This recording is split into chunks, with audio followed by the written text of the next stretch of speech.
Face à la crise économique qui persiste, Luanda appelle le FMI à la rescousse. L'Angola sollicite un prêt de 4,5 milliards de dollars du Fonds monétaire international, FMI. Une démarche qui illustre bien les difficultés économiques qui persistent dans un pays qui tire 70% de ses recettes fiscales de la vente du pétrole brut.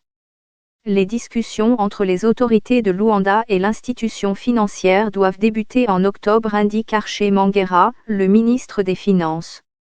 Le deuxième producteur de pétrole d'Afrique subsaharienne après le Nigeria subit de plein fouet la chute du prix du baril de brut sur les marchés internationaux.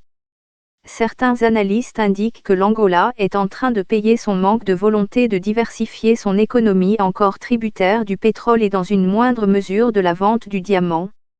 À lire aussi, Angola, passe d'armes entre Lourenço et Dos Santos. À lire aussi, Isabel Dos Santos se défend. À lire aussi, Angola, Lourenço limoge le fils de l'ex-président. Le nouveau président angolais, João Lourenço, a lancé une vague de réformes, notamment structurelles, pour attirer des investissements étrangers.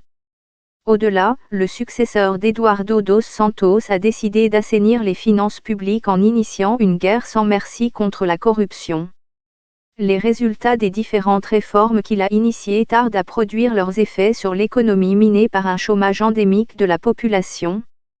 Le Fonds monétaire international se dit prêt à aider l'Angola, dont il a salué dans un communiqué les mesures importantes en vue d'améliorer la gouvernance et de restaurer la stabilité macroéconomique.